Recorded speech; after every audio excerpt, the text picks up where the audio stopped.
fantástico, é história. Você vai ver. Professor Fernando, um pouquinho de história do Brasil.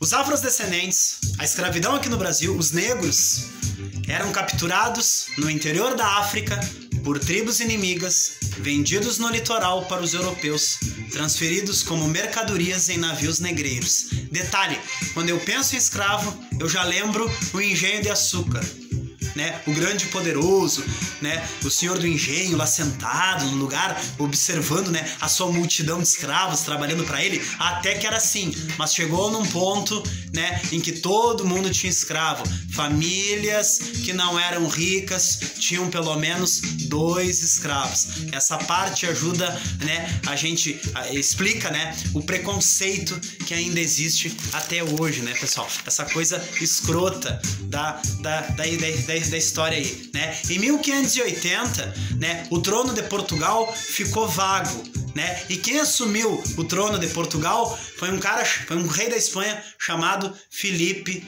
II. Filipe II, né, ele acaba assumindo lá, né? Ele acaba assumindo o trono de Portugal. Portugal acabou morrendo o rei, não tinha gente para colocar no trono, assume o rei da Espanha. E quando o rei da Espanha assume Portugal e Espanha junto, nós chamamos na história esse período de União Ibérica, né? Claro que isso teve consequência na história do Brasil, né? A União Ibérica, né, teve consequência na nossa história, porque vários países, né, que eram inimigos da Espanha cresceram os olhos para o Brasil, né? Cresceram os olhos para o Brasil. Só que como é que eu vou dizer para vocês assim, ó? Teve um país chamado Holanda, né? Que existe até hoje, a Holanda, né? Uma empresa chamada Companhia das Índias, que era a dona da Holanda, né? Eles foram proibidos, inclusive os holandeses, a gente sabe que eles foram proibidos pela Espanha de comercializar o açúcar brasileiro. Aí eles vão ter uma ideia assim, ó, vamos invadir o Brasil e vamos ficar de donos do açúcar, né, pessoal? Os holandeses, então, invadiram o Brasil em 1624 e foram expulsos logo depois. Só que em 1630, eles vieram de novo com sangue nos olhos e conquistaram uma boa parte das plantações do Nordeste. Fundaram a colônia nova, quando os holandeses chegaram aqui, eles fundaram a Colônia Nova Holanda. Colônia Nova Holanda, na capitania de Pernambuco. E aí, quando eu tô falando em holandeses, quem é que eu tenho que lembrar, né? Quem é que se destacou? Eu tô falando de quem? De Maurício de Nassau, né? Este cara aqui. Quando eu tô falando dos holandeses, eu não posso esquecer de Maurício de Nassau. E a gente na escola, né? A gente aprendeu assim que o Maurício de Nassau era um vilão, né? Mas não foi bem assim, né? Nas mãos dele, Recife se tornou uma das mais e bem desenvolvidas cidades da América, né? Tinha, inclusive, Recife tinha um zoológico, tinha um observatório astronômico, né?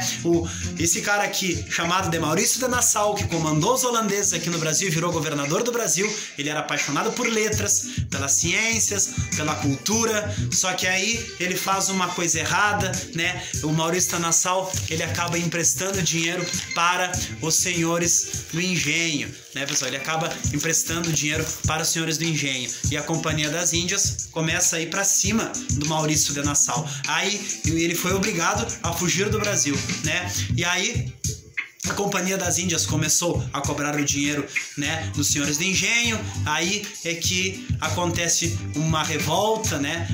Uma revolta que nós conhecemos, né? Que expulsaram os holandeses aí, que nós conhecemos como a revolta, a Guerra de Guararapes, né, pessoal? Que foi a expulsão dos holandeses de Pernambuco, né, pessoal? Mas não ficou por aí, né? A União Ibérica teve outra consequência, né? Como é que eu vou dizer assim pra vocês assim? Depois da Guerra de Guararapes lá de Pernambuco, né? Depois que os holandeses foram expulsos de Pernambuco, né? Não ficou só por aí. A União Ibérica, né, teve outras consequências, né? Lembra do Tratado de Tordesilhas? Quem é que lembra aí, né? Que aqui no Brasil, né, ninguém levou muito a sério o Tratado de Tordesilhas, lá quando a Espanha comandava de um lado, Portugal do outro, né? Só que como Portugal e Espanha era uma coisa só, a coisa aqui liberou geral, né, pessoal? A coisa aqui liberou geral. Aí entra quem? Nós estamos falando de quem? Dos bandeirantes, né, pessoal? Nós estamos falando dos bandeirantes. E a gente já aprendeu na escola, né, que os bandeirantes, né, nos livros, inclusive ensina, né, os europeus eram europeus, os bandeirantes usavam umas roupas assim que chamavam atenção, botas brilhantes, chapéus cheios de plumas, estilos Três Mosqueteiros, assim, mas a gente sabe que na verdade muitos deles não eram brancos, não eram mulatos, né, inclusive alguns bandeirantes eram cruzados com índios, andavam descalços, né, pessoal, usando ceroulas, e mesmo a ideia deles, né? A ideia dos bandeirantes era o quê? Explorar pedras preciosas, né, pessoal? Era essa. Só que não era. Os bandeirantes não era só explorar pedras preciosas, né? Não era só. Claro que os bandeirantes tiveram, né, um papel importante no sentido de conquistar novas terras para a coroa portuguesa. Mas a gente sabe que os bandeirantes também, a ideia central dos bandeirantes era o quê? Era capturar os índios e vender os índios como escravos.